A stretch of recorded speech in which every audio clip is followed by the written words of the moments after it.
जीवनामध्ये जर तुम्ही शोक केला त्याचे परिणाम काय होतात आणि मग त्याचा आपण परिणाम पाहिले शेवटी. आजच्या श्लोकामध्ये आचार्यपाद शिला चक्रवर्ती पाद म्हणतात, हा जो 12वा श्लोक आहे हा भगवद्गीतेचा पाया मूळ श्लोक म्हटला जातो याला. हा श्लोक दिसायला खूप साधारण आहे, पण हा जर श्लोक तुम्हाला कळाला तर याचा हा पाया फाउंडेशन याच्यामध्ये सांगितलेलं आहे. म्हणून आचार्याने ह्या श्लोकामध्ये तुम्हाला क्लिअरिटी, दोन गोष्टीची क्लिअरिटी त्याच्यामध्ये. तर पहिली गोष्ट, जीवात्मा आणि परमात्म्याचा डिफरन्स सांगितलेला आहे. कसं श्लोकामध्ये काय सांगितलेलं आहे की न तू अहम जातू नासम, म्हणजे याच्या पहिले भूतकाळात होते, आता आहेत आणि भविष्यात राहणार आहे. भूतकाळात नव्हते असं नाही, वर्तमान काळ असा असणार नाही असं नाही, आणि भविष्यात काळात असतील. पण ते कोणाबद्दल बोलतात? शरीराचा नाश होतो पण आत्मा हे शाश्वत राहतं. कोण कोण? तर भगवंत म्हणतात 3 लोक, मी, अर्जुन आणि युद्धभूमीत असलेले सगळेजण. याच्या पहिले ते होते, आता आहेत आणि भविष्यात राहतील, याच्यात कोणताही संशय नाही. म्हणून ह्या श्लोकामध्ये जे मूलभूत पाया सांगितले तो दिसत नाही. जसं ते ही बिल्डिंग आहे, बिल्डिंगचा आपलं वरचं स्ट्रक्चर दिसतंय पण याचा पाया दिसत नाही. तसं ते आचार्य म्हणतात, चक्रवर्तीपाद आणि वर्णन करतात की आध्यात्मिक जीवनामधला हा जर पाया कळाला की शरीराचा नाश होतो पण आत्म्याचं अस्तित्व राहत आहे. पण ते आत्म्याचं अस्तित्व दिसत नाही, जसं फाउंडेशन सारखं. आता तुम्ही झाड बघतायत, झाडाचे मूळ असतात, ते जमिनीमध्ये खोल गोंतले असतात पण ते दिसत नाहीत, पण ते झाडाला धरून ठेवतात. तसं ह्या शरीराला धरून ठेवण्याचं काम कोण करतंय? आत्मा. आत्मा निघून गेला की हे शरीर कसं राहतंय? माती. आमच्या मराठवाड्यामध्ये एक शब्द वापरतात, माती करायचं असेल, म्हणजे त्या व्यक्तीची माती करा. इकडे मौत म्हणतात, मौत करायला, पण तिकडे माती करायला हा शब्द दिला. बघा ना किती शब्दाचा अर्थ. तसंच ह्या श्लोकामध्ये ते म्हणतात की मूल तत्व दिलेले, आणि मूल तत्वामध्ये जे सारांश दिलेले ह्या श्लोकामध्ये, हा श्लोक जर तुम्हाला कळाला की शरीराचं अस्तित्व हे काळानुसार बदलत राहतं. शरीरामध्ये 6 परिवर्तन होतात पण आत्म्यामध्ये परिवर्तन होत नाही. बघा, जसं आपण शाळेत जेव्हा लहान असतो, आपले लहानपणाचे फोटो, आपण शाळेत जेव्हा हॉल तिकीट असतंय, हॉल तिकीटचा फोटो, पुन्हा मग कॉलेजमध्ये गेल्यानंतर फोटोमध्ये आपले चेहऱ्याचं काय होतं, बदल होतंय. लहानपणाचा फोटो आणि मग तारुण्याचं. पण एक गोष्ट बदलत नाही, ती कोणती? आत्मा. शरीर बदलत राहतं. असं म्हटलं जातं विज्ञानानुसार, दर 7 वर्षांनी तुमच्या बॉडीमध्ये चेंजेस होतात, म्हणजे तुमचे पीसीस बदलत येतात. पण एक गोष्ट बदलत आहे, ती म्हणजे आत्मा. तर ह्या आत्म्याच्या बाबतीत इथे आचार्य वर्णन करताना पूर्ण ह्या सारांश सांगितलेलं आहे. पण ह्या श्लोकांमध्ये एक गोष्ट, तुम्ही जर गोष्ट पाहिली, ह्या श्लोकामध्ये तुम्हाला काय जाणवतंय? ह्या श्लोकामध्ये भगवंताच्या अस्तित्वाचं वर्णन केलेलं आहे. ह्या श्लोकामध्ये पहिलं, ह्या श्लोकामधून 5 शिक्षा आचार्य वर्ग देतात. पहिली शिक्षा आहे की भगवंताचं अस्तित्व आपल्या जन्माच्या पहिले होतं, आता आहे आणि भविष्यामध्ये राहणार आहे. असं लोक म्हणतात ना, भगवंत नाही आहेत, दिसत का नाही आहेत? आता तुम्ही एखादी बिल्डिंग बघता पण बिल्डिंगचा पाय दिसत नाही, याचा अर्थ बिल्डिंग नाही असं होत नाही ना, पाय आहे. तसं ह्या सृष्टीला चालवणारा करता करिता भगवंताचं अस्तित्व वर्णन केलेलं आहे. आणि ते कसं दिलेलं आहे? भगवद्गीतेमध्ये इथे प्रवक्ताचं वर्णन केलेलं आहे. गीता कोण सांगतंय? आता हे ज्ञान का बरं महत्वाचं आहे? जो सांगणारा व्यक्ती तो शाश्वत आहे आणि त्याच्या मुखातून येणारं ज्ञान सुद्धा ते शाश्वत असणार आहे. मग ते ज्ञान कोणतं आहे? भगवद्गीतेचं. आणि स्वतः भगवंत हा श्लोक म्हणतात. मागच्या काही श्लोकामध्ये अर्जुनाने जे प्रश्न विचारले त्याचं भगवंत उत्तर देतात, आणि ह्या श्लोकामध्ये भगवंत अर्जुनाचा जो भ्रम आहे ते तोडण्याचं काम करतात. अरे, तू ज्या शरीराबद्दल शोक करतोयस, विलाप करतोय, पण ते तर काळानुसार सगळं नष्ट होणार आहे, पण आपल्या दोघांचं अस्तित्व राहणार आहे, याच्यात काही हे नाही. मग प्रमाण काय? तर भगवंत गीतेमध्ये ह्या श्लोकाला साम्य, अर्जुनानं प्रश्न विचारलेला आहे की भगवंता तुम्हाला आठवतं, मला का आठवत नाही? तर भगवंत म्हणतात, मला सगळं आठवत आहे. गीतेचा 4था अध्याय श्लोक नंबर 5 मध्ये भगवंत सांगतात. काय सांगतात 4था अध्यायातला 5व्या?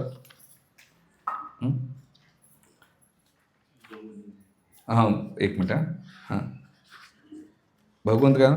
बहुमी वेतानी जन्मानी च अर्जुना ताहम विवेद्य सर्वानी न तत्वे परंतप. भगवंत येतात म्हणतात, हे माझे आणि तुझे अनेक जन्म होऊन गेलेले, हे परंतप मी सर्व जन्म आठवू शकतो पण तू आठवू शकत नाही. म्हणजे भगवंत काय म्हणतात, आपले बहुजन्म झालेले आहेत पण तुला एक आठवत नाही पण मला सगळे आठवतात. आणि मग भगवंत का, कारण ते भगवंत शाश्वत आहेत. याचा अर्थ काय, भगवंताचं अस्तित्वाचं वर्णन इथे केलेले आहे. आता ह्या श्लोकाला साम्य श्लोक जर पाहायला गेला तर भगवंताचं अस्तित्वाचं वर्णन गीतेच्या 7व्या अध्यायामध्ये आणि श्लोक नंबर 26 मध्ये भगवंत त्या श्लोकाला रेफरन्स करतात. 7:26 भगवंत इथे काय म्हणतात ह्या श्लोकाला, म्हणजे गीतेचा 2रा अध्याय ना.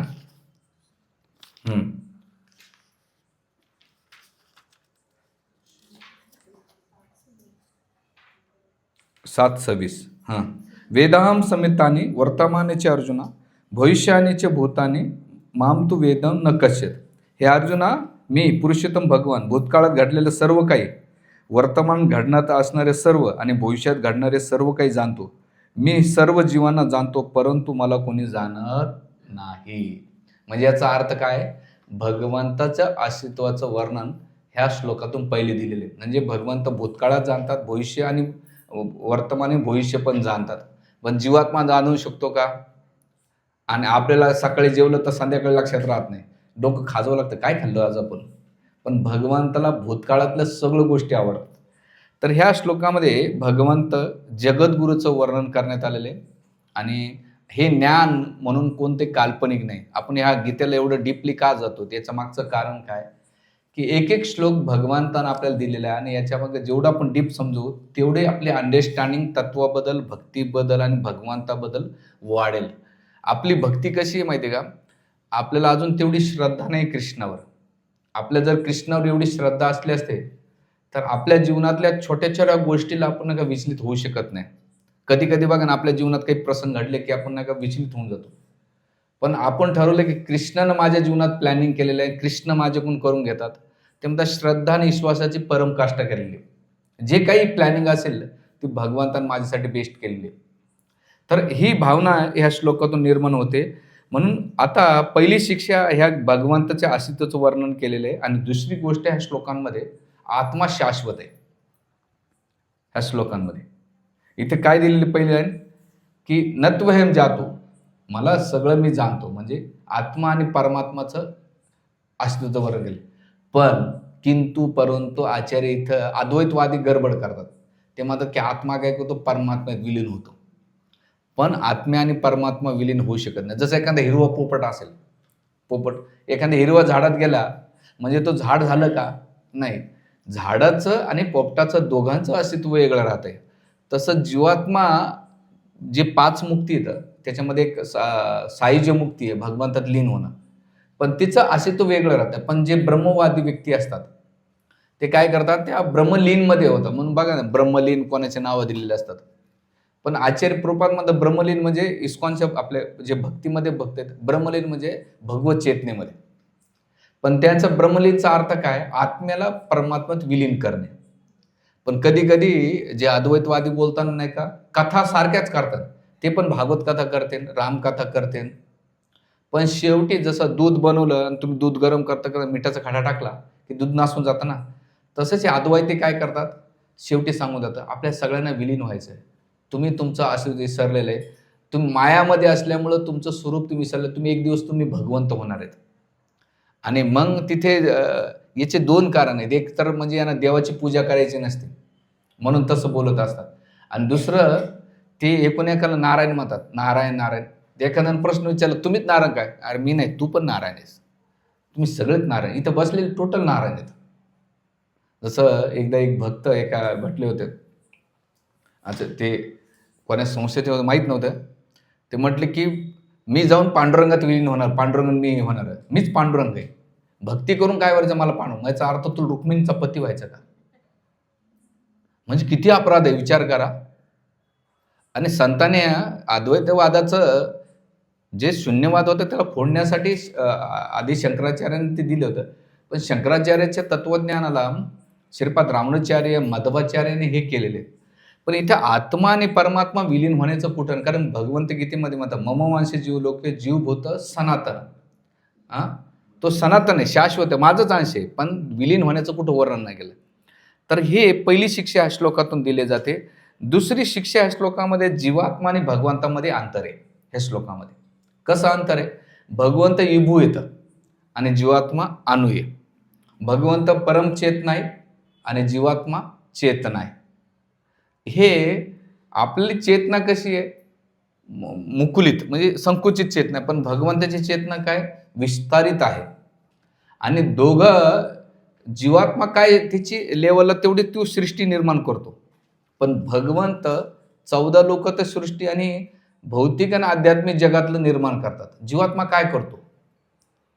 म्हणून जीवात्मा आणि भगवंतातलं अंतर एवढंच आहे की तो अंश असल्यामुळे शाश्वत आहे, पण दोघांच्या मात्रा गुणात्मक पाहिलं तर सारखेच येतं. गुणात्मक जसं समुद्राचं पाणी घ्या. समुद्र हा मोठा आहे, पण त्याचा थेंब वेगळा असला की दोघांच्या मात्रामध्ये गुणात्मक चवीला दोघं सारखेच असणार आहे, पण मात्रात्मकमध्ये पाहिलं तर दोघांचं अंतर खूप मोठं आहे. एक विशाल आहे आणि एक एकदम नगण्य आहे. तसंच भगवंत आहेत ना, विभू येतं, त्यांची गणना कोणी करू शकत नाही. आणि जीवात्मा हा जन्ममूर्तीच्या चक्रामध्ये फसलेला आहे. भगवंत जन्ममूर्तीच्या चक्रात नाही. भगवंत हे स्वतंत्र आहेत, पण जीवात्मा हा पारतंत्र्यामध्ये येतो. भगवंत 3 गुणाच्या पलीकडे येतो आणि जीवात्मा हा 3 गुणाच्या अधीन येतो. म्हणजे भगवंत आणि भगवंत काय करतात? सगळ्याला कंट्रोल करू शकतात. आपण कोणाला कंट्रोल करू शकत नाही. हा भगवंताने भगवंतामधला अंतर आहे. म्हणून आचार्य इथे सांगतात की जेव्हा आपल्याला हे कळालं की ह्या जगामध्ये भगवंत विशाल आहेत, तर त्यावेळेस तुम्हाला भगवंताची महानता कळाल्यानंतर, जसं आता मी इथे आपले आहेर प्रभू आहेत बघा, मी त्यांना नुसतं पाहतोय, पहिल्यांदा भेटतोय, पाहिलं तर मला काही वाटणार नाही, पण त्यांच्या फॅमिली मेंबर्समध्ये किंवा शेजारी पाजारी सांगतात की हे PhD होल्डर येतं आणि ह्या पोस्टला येतं आणि अशा ठिकाणी त्यांचं काम आहे, यांची कंपनी आहे. जो माझा पहिल्या बघण्याचा दृष्टिकोन आणि जेव्हा दुसरे कोण त्यांच्याबद्दल ऐकल्यानंतर माझा बघण्याचा दृष्टिकोन बदलतो, तसंच या श्लोकामध्ये भगवंत म्हणतात की माझ्याबद्दल जेवढं तुम्ही जाणून घेतान, माझी महानता समजून घेतान, तेव्हा माझ्याबद्दल मधुरता वाटेल तुम्हाला. म्हणून भागवताच्या पहिल्या 2 स्कंदामध्ये, पहिल्या स्कंदात नाही, दुसऱ्या आणि तिसऱ्या स्कंदामध्ये सुखदेव गोस्वामीने राजा परीक्षितला 7 दिवसामध्ये सृष्टीचं वर्णन काय केलं? डायरेक्ट रासलीला सांगू शकले असते, अवताराची लीला पण सांगितली, पण अवताराची लीला कधीपासून आहेत? तिसऱ्या स्कंदाच्या शेवटी सांगितलेले आहेत. पहिले नाही सांगितलेले. तिसऱ्या आणि चौथ्यापासून कथा चालू होतात. आचार्य तिथे सांगतात की जोपर्यंत भगवंताची महानता तुम्हाला कळणार नाही आणि आपली स्थिती कळणार नाही, तोपर्यंत तुम्ही भगवंताच्या भक्तीमध्ये वाढ होऊ शकत नाही. म्हणून भगवंताची महानता गीतेमध्ये भगवंताने महानता स्पष्ट केलेली. गीता संपल्यानंतर भागवत चालू होते, पण भागवताच्या पहिल्या स्कंदामध्ये इंट्रोडक्शन आहे, पण दुसऱ्या आणि तिसऱ्यामध्ये सृष्टीचं वर्णन. आणि जसं जसं तुम्ही सृष्टीचं ऐकतात किंवा वाचन करतात, त्यांना कळतं की अरे आपण नगण्य आहेत. कसे नगण्य आहेत? एक साधं उदाहरण देतो. भगवंताची सृष्टी खूप मोठी आहे. त्या सृष्टीमध्ये 14 लोक आहेत नाभीतून. 14 लोकांमध्ये एक पृथ्वी, पृथ्वीमध्ये भारतखंड आहे, भारतखंडामध्ये महाराष्ट्र आहे, महाराष्ट्रामध्ये नाशिक आहे, नाशिकमध्ये रामवाडी आहे, रामवाडीमध्ये कोणतं बक्षी पार्क, बक्षी पार्कमध्ये महानगरपालिका हॉल आणि त्याच्यामध्ये बसलेले आपण जीवजंतू. किती म्हणजे आपण त्या सृष्टी मानून काय नगण्य. बरं, आपण मेल्यानं काही फरक पडणार आहे का? आपण आहेत काय नाही काहीच फरक पडत नाही. म्हणजे या सृष्टीमध्ये याचा अर्थ काय की आपल्याला कळते. हे जर आपल्याला अंडरस्टँडिंग झाली ना, कारण भगवंत खूप महान आहेत, तेव्हा त्यांच्याबद्दल आकर्षण वाढेल आणि महानताबरोबर मधुरता वाढू शकेल. आणि म्हणून भगवंताचं ही दुसरी शिक्षा आहे. पण याच्यामध्ये भगवंताच्या जीवात्मामधला आणखीन एक फरक आचार्य वर्णन करतात. भगवंताला खूप काही आठवत आहे, आपल्याला काही आठवत नाही. आपल्याला जन्म घेतल्यानंतर लहानपणी आपण काय केलं, शाळेत काय केलं, लग्न झाल्यानंतर काय केलं, यौवन जीवनामध्ये आपण नाही का विसरून जातो. पण भगवंताला बहुजन्माने प्रत्येक जन्मातलं भगवंताला आठवत आहे. समजा आता उद्या तुम्ही ठरवा की आपण भगवंत जर ईश्वर भोळे असले असते, भगवंत ईश्वर भोळे केले असले असते, तर तुम्ही जप केला असता, भरपूर जप केला आणि भगवंत समोर गेला, भगवंत मध्ये तो आला कशाला इथं, काय केलं, तर तुम्हाला किती डिप्रेशन येऊन जाईल. एवढ्या वर्ष मी 16 माळा केल्या, मंदिरात दर्शन घेतलं, सत्संग अटेंड केले, तरी ह्या बाबाला काहीच आठवत नाही. तुम्ही फ्रस्ट्रेट होणार का नाही? पण भगवंताला सगळं आठवतं, कोणता जीवात्मा काय विचार करतोय, काय काय भक्ती केली आणि काय नाही. म्हणून गीतेमध्ये याला प्रमाण काय, भगवंत नेहा विक्रमणा स्वस्ती प्रतिवायन विद्यते स्वल्पमत. एखाद्यानं स्वल्प जरी भक्ती केली, आता कोणी भक्ती केली ह्या जीवात्म्याला आणि भगवंताला माहिती, आपल्याला काय माहिती? भगवंत ती स्वल्प भक्ती त्यांच्या रेकॉर्डमध्ये रेकॉर्ड करून ठेवतात. कशी करून ठेवतात हाही प्रश्न आहे. परमात्मा रूपाने शाश्वत आहेत. आणि दुसरं परमात्मा म्हणून तिथे कटुपनिषदमध्ये एक श्लोक दिलेला आहे, जीवात्मा आणि परमात्मा. एका वृक्षावर 2 पक्षी बसलेले, एक पक्षी फळ खातोय आणि दुसरा पक्षी काय करतो, त्या दुसऱ्या पक्षाला नुसतं पाहतोय. तसं आत्मा, हे मनुष्य आत्मा काय करतो, जीवात्मा काय करतो, फळ खातोय कर्माचे, आणि भगवंत साक्षी रूपानं बघत राहतात.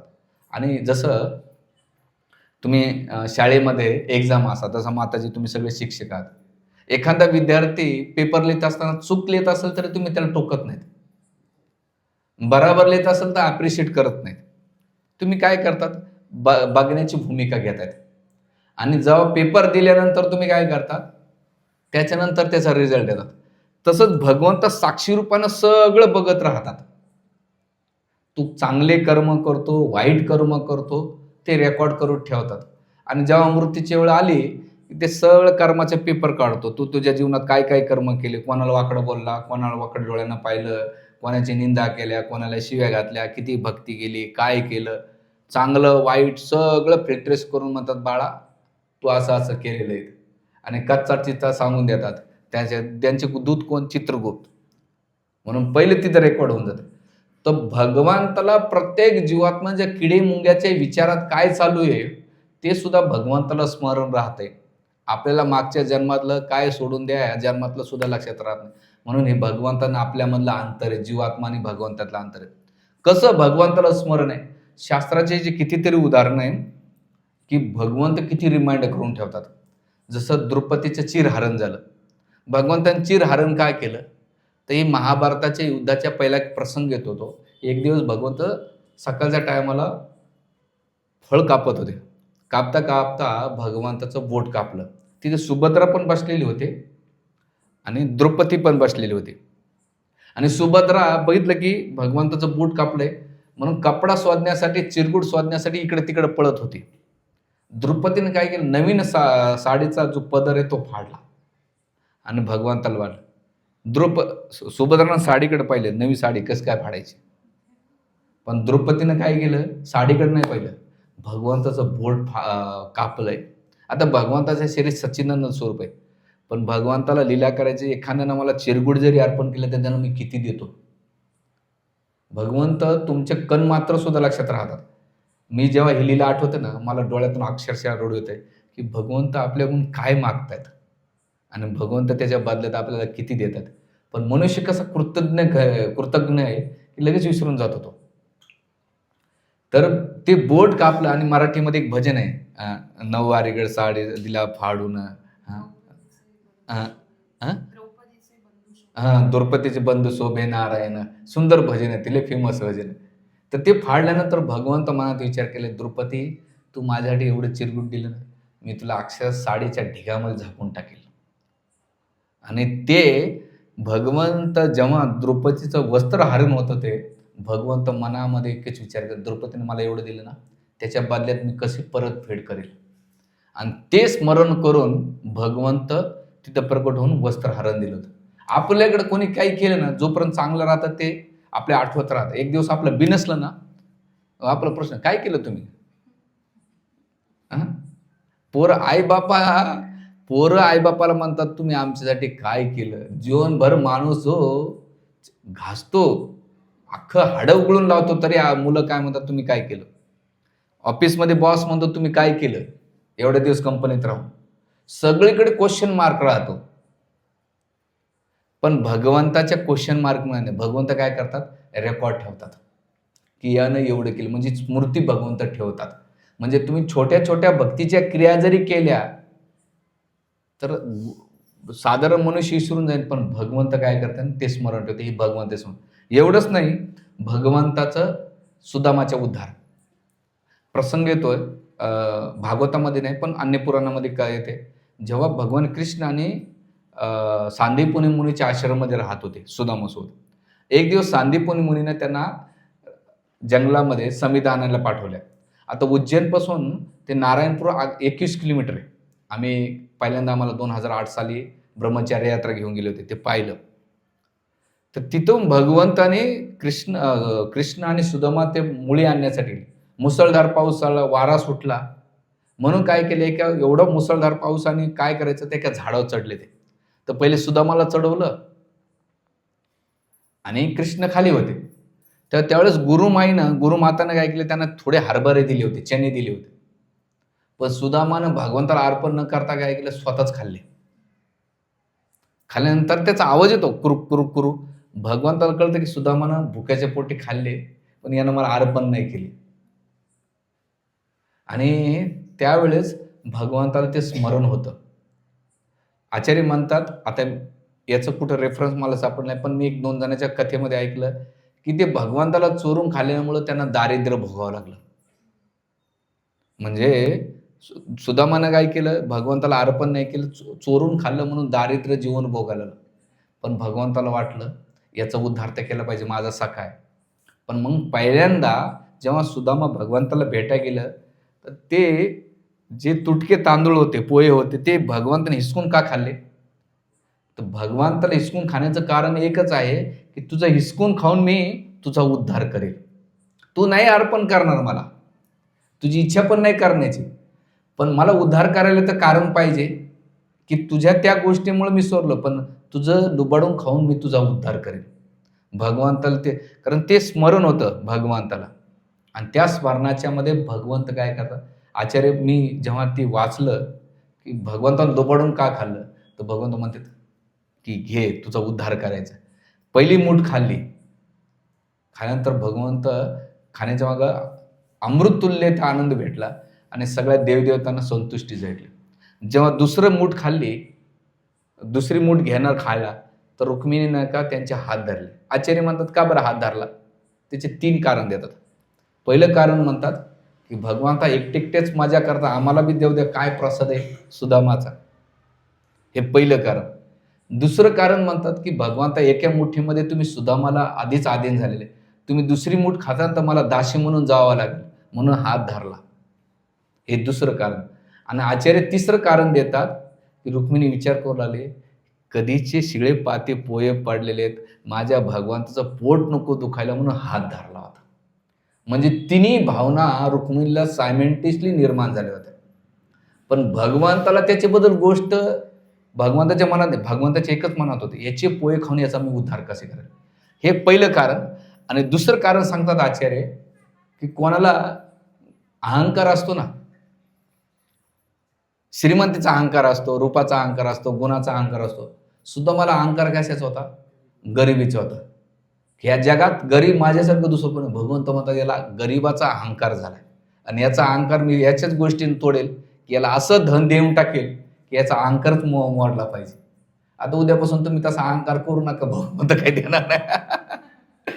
म्हणजे इथे भगवंत किती, तर हे भगवंताला स्मरण होतं. तिसरं उदाहरण, भगवंत कसे स्मरण, जेव्हा दामोदरीला होते, दामोदरीलामध्ये भगवंत माकडाला का खाऊ घालत होते, तर भगवंत रामलीलेमध्ये विचार केला, की त्यावेळेस मी वनवासी होतो आणि माकडाला मला जसं खाऊ घालायचं तसं खाता आलं नाही.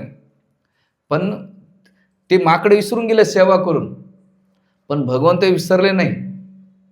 भगवंतानं काय केलं, कृष्ण लीलेमध्ये सुद्धा त्यांना आपली जे दूध दही लोणी होतं ते माकडांना खाऊ घातलं होतं. मनुष्य जीवात्मा विसरून जातो, पण भगवंत बघतात, की कोण्या येऊनी जरी हा गेला आणि याने जर भक्ती केली, सेवा केली, तरी मी विसरत नाही. म्हणून भगवंताची स्मरणशक्ती. याच्याबद्दल आणखी एक लीला आहे रामायणामध्ये, जेव्हा सप्तताल वृक्ष होते, हां, ते रामचंद्र लीलेमध्ये त्यांचं वध करायचं. पण चैतन्य महाप्रभू आल्यानंतर त्या पार्श्वनाथीला की यांचा उद्धार करा. त्यावेळेस त्या सप्त वृक्षांचं आलिंगन चैतन्य महाप्रभूंनी करून त्याचा उद्धार केला. ही लीला कधी झाली? त्रेतायुगामध्ये. आणि चैतन्य महाप्रभू कधी आले? कलियुगामध्ये. म्हणजे त्रेता गेला, द्वापार आला आणि कलियुगाच्या 5000 वर्षानंतर त्यांचा उद्धार करण्यास चैतन्य महाप्रभू आले. म्हणजे भगवंत 3 युगामध्ये सुद्धा लक्षात ठेवतात. 84 लक्ष योनीमध्ये, प्रत्येक योनीमध्ये तर पण भगवंत लक्षात ठेवतात. हे भगवंताचा एक गुण आहे. म्हणून ही दुसरी शिक्षा या श्लोकातून आपण घेऊ शकतो. तिसरी गोष्ट ह्या श्लोकातून, तिसरी शिक्षा आहे म्हणजे परमात्मा, चैत्य गुरु, बाह्य गुरु आणि आंतरिक गुरु. जेव्हा तुम्ही प्रामाणिक असता तर बाह्य गुरुच्या माध्यमातून तुम्हाला भगवंत मदत करतात. आणि जेव्हा तुम्ही प्रामाणिक भक्ती करतात, साधना चांगली करतात, तर चैत्य गुरुतून नाही का तुम्हाला भगवंत गायडन्स करतात. तुमच्या जीवनात प्रलोभन आले, संकट आले, समस्या आल्या, तर भगवंत बराबर धावून येतात. आणि बाह्य गुरुच्या रूपामध्ये कसे येतात चैत्य गुरु? जसं राजा परीक्षित शाप भेटला, ते गंगेच्या काठी गेले, त्यांना माहित कोण ऋषी काय नाही, पण तिथं प्रश्न विचारताना भगवंताच्या प्रेरणेने सुखदेव गोस्वामी आले आणि त्यांना ज्ञान दिलं. म्हणजे आंतरिक चेतना चैत्य गुरुनं इंडिकेट केल्यानंतर भगवंताने त्यांच्या जीवनात कोणाला पाठवलं? सुखदेव गोस्वामीला पाठवलं. दुसरं उदाहरण नारद ध्रुवाचं. ध्रुव तावामध्ये आईने सांगितलं जा बाबा वनामध्ये, पण भगवंताने नारद मुनीला प्रेरणा दिली, जा आणि याला नाही का मार्गदर्शन कर. जेव्हा तुम्ही प्रामाणिक असतात भक्तीमध्ये, भगवंताला प्राप्त करण्याची इच्छा ठेवतात, तर भगवंत तुमच्या जीवनात प्रामाणिक गुरुला पाठवतात. तुमच्याकडे चिटिंग प्रोसेंटी असेल तर तुम्हाला चीट करणार भेटेल. जसं खरत बाबा, उदाहरणार्थ खरत बाबाने सगळ्याच्या बँड वाजवल्या. फसणारा आणि फसविणारे दोघं सारखेच असतात. तुम्ही प्रामाणिक असाल तर तुम्हाला म्हणून हरे कृष्ण संस्थेमध्ये किंवा भक्ती मार्गामध्ये इथे क्लिअर फिलॉसॉफी आहे. इथे तोंड चोपडेपणा किंवा दरे गोंडे काही नाही. इथे तुमचा संबंध आहे डायरेक्ट भगवंताशी. खाली तुमची चेतना काय हे सगळ्यात महत्त्वाचा प्रश्न आहे. तुमची चेतना जर प्रामाणिक असेल तर भगवंत सुद्धा तुम्हाला प्रामाणिक गुरु पाडतो. पण तुमच्यामध्ये फसण्याची आणि फसवण्याची वृत्ती असेल तर भगवंत सुद्धा तुम्हाला तसे करतात. म्हणून इथे चैत्य गुरुच्या माध्यमातून नाही का भगवंत आपल्याला पाठवतात. हे आणि दिलेली शिक्षा. चौथी शिक्षा या श्लोकातून आपण घेऊया की हे संबंध आहेत ना अनित्य आहेत. आत्मा जर पाहिला तर शाश्वत आहे, आत्मा आणि परमात्मा शाश्वत आहे, पण शरीर स्तरावरले सगळे संबंध अनित्य आहेत. जसं उदाहरणार्थ काल परवा दिवशी तुम्हाला एक 3 दिवसाची घटना आहे. मी याच्या कार्यक्रमाला जात होतो, शुक्रवारच्या कार्यक्रमाला, आणि 4:30-5च्या दरम्यान एक माता पिता येऊन आमच्या शुक्ला माताजीला भेटवत आणि रडत होते. तर शुक्ला माताजी हातबल झाल्या म्हणून, आणि मी लॉनमध्ये फोनवर बोलत असताना त्याने माझ्याकडे पाठवून दिलं. आणि ते नवरा बायको जसं मला पाहिलं की जोरजोरात रडू लागले. मी ते फोन बाजूला ठेवला, मग त्यांना खुर्ची दिली. एक मुलगा आहे त्यांचा, आपल्या याच्यासारखा, दामोदर सारखा. म्हणलं काय झालं, तुम्ही खूप चिंताग्रस्त झालं? म्हणलं प्रभूजी, महाशिवरात्रीच्या दुसऱ्या दिवशी माझ्या 12वीच्या मुलीनं मार्क्स कमी, पेपरमध्ये मार्क्स कमी पडत होते आणि तिला कॉन्फिडन्स नव्हता, म्हणून तिनं काय केलं, सकाळी सकाळी टायमाला सुसाईड करून घेतलं. म्हणजे 16-17 वर्षाची पोरगी. आणि जसं ते सांगू लागले, बाप ढसाढसा रडू लागले, आई रडू लागली. आई, कारण की मी बऱ्याच अशा गोष्टी हँडल केल्यानंतर आता माझं जीवाचं पाणी झालं, मला काय कळवत नव्हतं. आणि गेल्यानंतर मग मी त्यांना खूप टाईम दिला, कमी 5 वाजल्यापासून, 5:30 पासून तर 6:15 पर्यंत, कारण मला पण प्रोग्रामला जायचं होतं. मी त्यांना खूप समजवण्याचा प्रयत्न केला.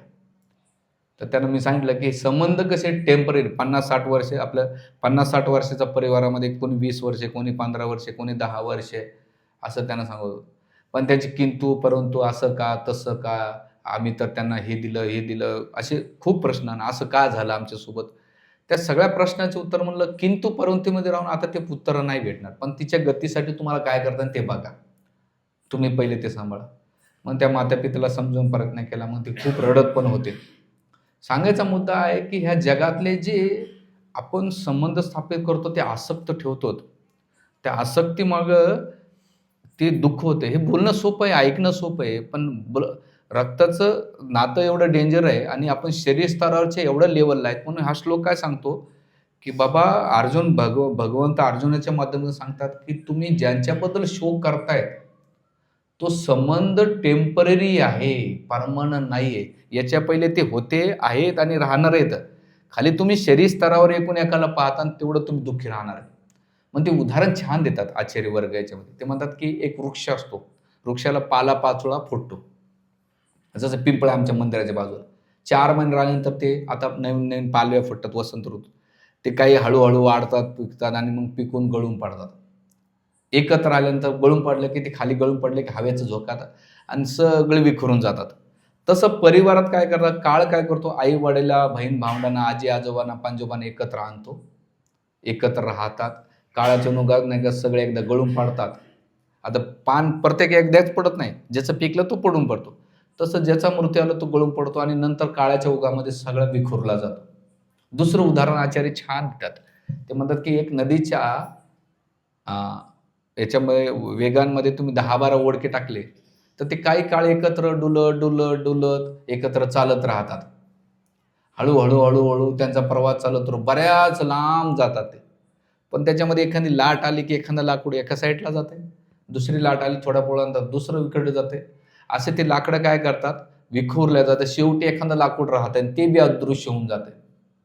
तसंच आचार्य म्हणतात, ह्या जगातले जे शारीरिक संबंध आहेत ना, ते अनित्य त्या ओढक्याप्रमाणे आहेत. रेतीचे दाणे एकत्र येतात, ते राहतात, ढीग करतात, ढीग झाला की पुन्हा हवाचा झोका आला की सगळे विखुरले जातात. तसंच ह्या पारिवारिक संबंध म्हणजे ह्या संसारातला टेम्पररी असणार आहे. म्हणून शरीराचा बदल होऊ शकतो, पण आत्म्याचा होऊ शकत नाही. ही याच्यातून नाही का चौथी दिलेली आहे गवताच्या पात्याप्रमाणे, जे गवत होते. आणि हे दिल्यानंतर 5वी शिक्षा म्हणजे काय, वेळाचा प्रभाव या श्लोकामध्ये सांगितलेला आहे. कंटाळले का तुम्ही?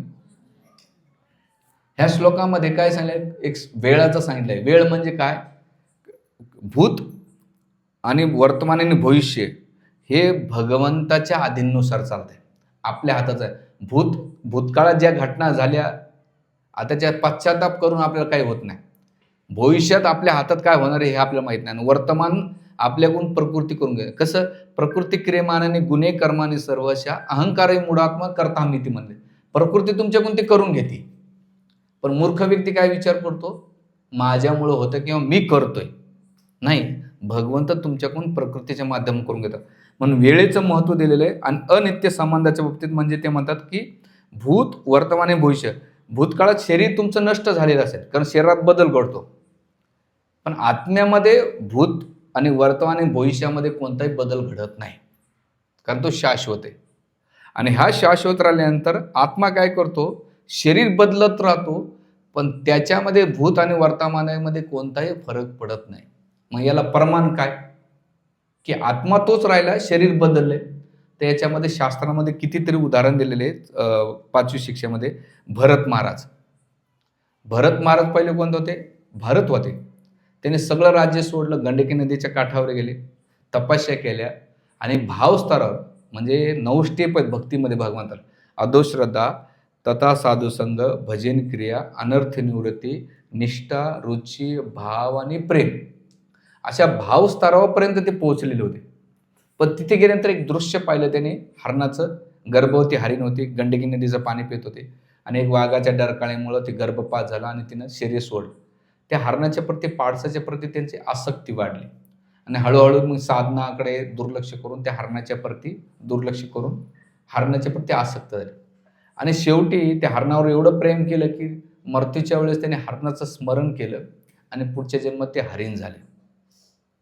पण हरणाच्या शरीर राहिल्यानंतर भगवंतानं काय केलं, त्यांना स्मृती दिली आणि पुलस ऋषीच्या आश्रममध्ये जाऊन ते श्रवण कीर्तन करायचे. हरणाचं शरीर सोडलं आणि पुढचं शरीर घेतलं जड भरताचं.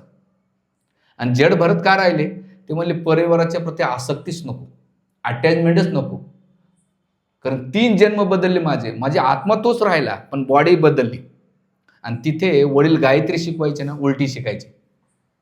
आता बघा, आपण टॉयलेटला गेल्यानंतर आंघोळ करतो ना, ते सगळं उलटं करायचे.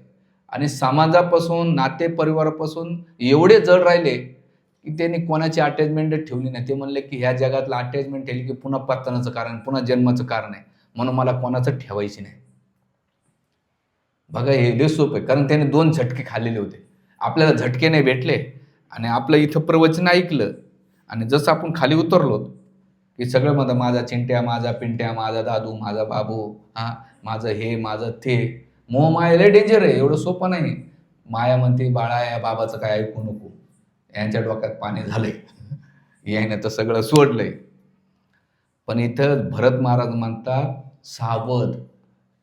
एक रिस्क म्हणजे तुमची एक इच्छा तुमच्या भौतिक जीवनामध्ये बनण्यास कारण बसते आणि पुन्हा शरीर घ्यावं लागतंय.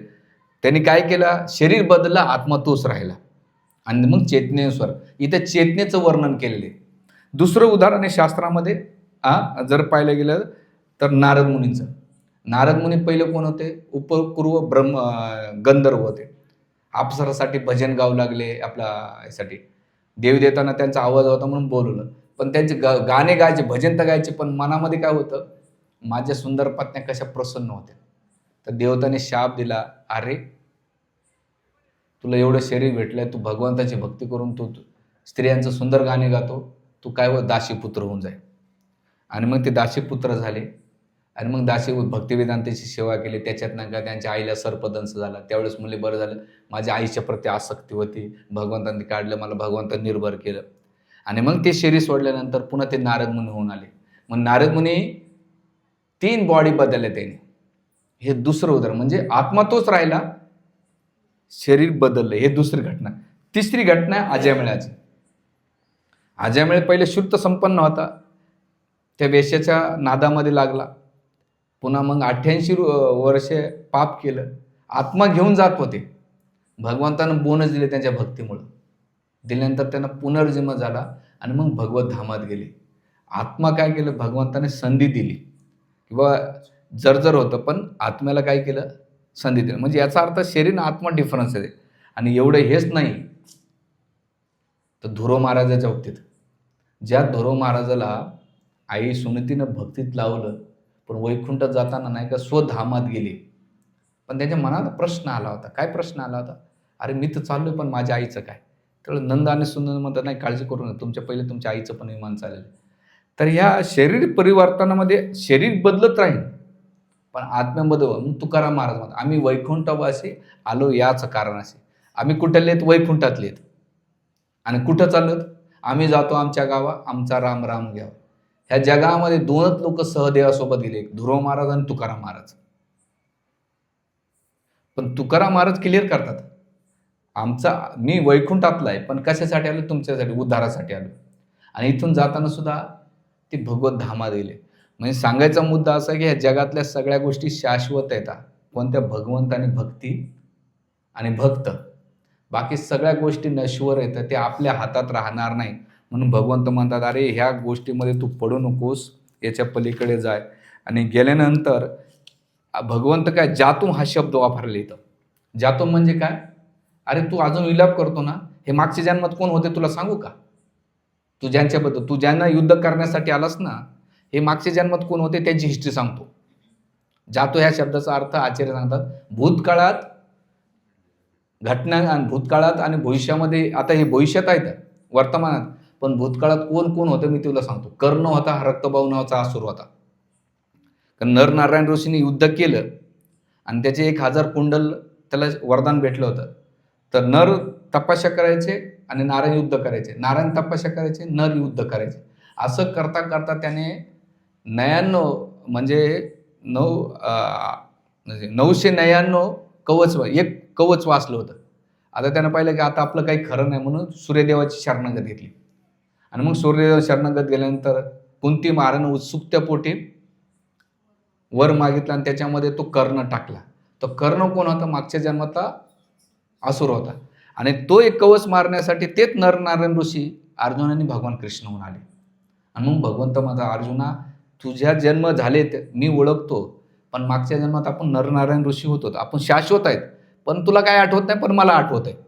म्हणून एक कर्णाला मारण्यासाठी भगवंताने तो अवतार घेतला आणि कर्ण हा मागच्या जन्म. म्हणून याच्या कर्णाबद्दल शोक करतो कशाला? पहिलं. दुसरं म्हणजे दुर्योधन कोण होता?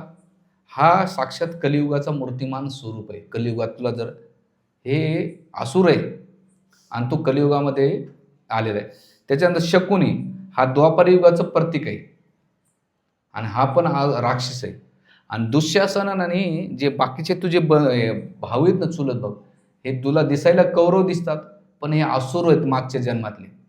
आणि ते इथे अधर्म, कारण असुर वृत्तीचा व्यक्ती अधर्म करतो आणि धार्मिक व्यक्तीच नाही का धर्माकडे जातो. म्हणून तुम्ही धार्मिक असल्यामुळे माझ्याकडे आले आणि अधार्मिक असल्यामुळे ते समोर जन्माला आले. बरं एवढंच नाही तर भीमसेन कोण होते? 49 मरुदगणापैकी एक गण होते ते भीम, वायुदेवाचा अवतार असल्यामुळे. त्याच्यानंतर नकुल सहदेव कोण होते? अश्विनी कुमार येतात. त्याच्यानंतर अभिमन्यू कोण आहे? चंद्राचा पुत्र आहे, कारण तो अतिशय सुंदर होता. भगवंताने सांगितलं काही काळापुरतं पाठवा. चंद्रदेव म्हणले माझ्या पुत्राचे विरह सहन करू शकत नाही. ते म्हणले कमी वेळात येईन आणि कार्य करून जाईल. तोच अभिमन्यू किती वयामध्ये मारला गेला? 15-16 वर्षामध्ये. लगेच कार्य संपलं, निघून गेले. एवढंच नाही, द्रोणाचार्य बृहस्पती येत आणि भीष्मदेव अष्टवसूपैकी एक वसू येतात. ते म्हणले याच्या पहिले त्यांचे जन्म, म्हणून आता भविष्यामध्ये उलट तू शोक करण्याच्या ऐवजी मी यांचा उद्धार करायला आलोय. भगवंत काय म्हणतात? म्हणजे मी उद्धार करायला आलोय, पण तुला उद्धार सुद्धा सहन होत नाही की मी यांचा उद्धार करतोय, पण तू म्हणतो नाही नाही यांचा उद्धार करू नका. तू शोक कोणासाठी करतोय? भौतिक. पण मी काय विचार करतोय? यांच्या मागचे जन्म सोडून आता हे जन्म यांचा शेवटचा राहील आणि हे शरीर सुटल्यानंतर डायरेक्ट भगवत धामात जाते. म्हणून ह्या श्लोकांमध्ये भगवंत अर्जुनाला सांगतात की अरे राजा, मी इथं अवतार घेण्यासाठी कौरवाच्या बाजूनं, युद्ध करण्याच्या बाजूनं मी एकमेव कारण आहे की या संसारामध्ये हे जे असुरवृत्तीचे लोक असो की भक्त असो का भौतिकवादी असो, यांना ह्या संसारात राहता कामा नये, म्हणून यांचे युद्ध. बाह्य गोष्टीतून तू विचलित होतोय, दुःखी होतोस, पण आंतरिक गोष्टी असे की हे सगळे भगवत धामात जाते. म्हणून जेव्हा युद्ध झाल्यानंतर जेव्हा स्वर्गात सगळे भेटतात, जसं तुम्ही बघा कोणती मालिका, त्यामुळे नायक खलनायक असतात, सेटवर लय भांडण करतात, पण सेटच्या बाहेर आल्यानंतर ते गप्पा मारतात. आता मी काही ते रील पाहतो रावण आणि रामाच्या, तर त्याच्यामध्ये दाखवल्यानंतर ते सेल्फी काढलेले पाहिलंय ते अरुण गोविल हे ते. म्हणलं अरे सेटवर तर हे पूर्ण भयंकर भांडण करतात, खाली चांगले मित्र आहेत ते. तसंच भगवंत काही अधर्माच्या वृत्तीचा नाश करण्यासाठी ह्या लीला करतात आणि गेल्यानंतर भगवंत म्हणतात यांची गती काय होईल? अर्जुना, हे अर्जुना, जे समोर माझ्यासमोर एवढे लोक काय आहेत? तुझ्याकडे कमी आहेत आणि त्यांच्याकडे जास्त काय? 11 अक्षयण. यांचं एकमेव सगळ्यांचा स्वार्थ आहे. भले ते कौरवांच्या बाजूला, पण त्यांचा सगळ्यात मोठा स्वार्थ आहे यांना मला पाहून नाही का मारायचंय. जे तपस्या करून यज्ञ करून मला प्राप्त होत नाही, पण युद्धभूमीमध्ये अर्जुना तुझा बाण लागणार आणि ते बाण त्यांना अंगावर झेलून माझं दर्शन घेऊन यांचा उद्धार करायचा. म्हणून कौरवांच्या बाजूला जास्त लोक काय होते? कौरवांच्या प्रती अजिबात प्रेम नव्हतं. सगळे भामटे होते, स्वार्थी होते की आपण कृष्णाला पाहत पाहत काय करू? शरीर सोडू. आणि मग भगवंतामध्ये एवढे जर शरीर सोडायला आले तर माझं काम आहे त्यांचा उद्धार करणं. म्हणून ह्या गतीचं वर्णन केलेले आणि ह्या श्लोकांमध्ये जे अन्य युद्धाची गती होणार आहे त्यासाठी अर्जुना तू काय कर? त्यांच्या उद्धारासाठी तू हे युद्ध कर. आणि महत्त्वाचा हा श्लोक जो आहे, जीवात्मा आणि परमात्माला अंतर आहे, जीवात्म्याचा रोल काय आहे आणि भगवंताचा रोल काय आहे, ह्या श्लोकांमध्ये स्पष्ट केलेले. जर आपण आपल्या इच्छानुसार कार्य करता त्याचं फळ काही आपल्याला प्राप्त होणार नाही, पण भगवंताच्या इच्छानुसार त्यांच्या कार्यानुसार कार्य करताना तर भगवंत म्हणतात निश्चित त्याचा फायदा होईल. म्हणून ह्या श्लोकामध्ये भगवंत आपल्याला देतात, काय म्हणतात? हे अर्जुना, ज्या काळी मी आणि तू सर्व राजे आशित नव्हते असं काळ कधी नव्हता आणि भविष्यकाळात आपण आशित होणार असं नाही. म्हणजे काय? भगवंत इथं गॅरंटी काय देतात? अरे बाबा ते भूतकाळात आहेत, आत्ता पण आहेत आणि भविष्यामध्ये मारल्यानंतर मारणार नाही. ते एकतर ते 2 गोष्टीला जाते, भक्त केली तर भगवत धामात जाते, नाही केलं तर पुन्हा मग कोणतं तरी शरीर प्राप्त होते. ह्या श्लोकातून एवढं भगवंत आपल्याला डिटेल्समध्ये वर्णन करतात. हरे कृष्णा कृष्णा कृष्णा हरे हरे, हरे राम राम राम. म्हणून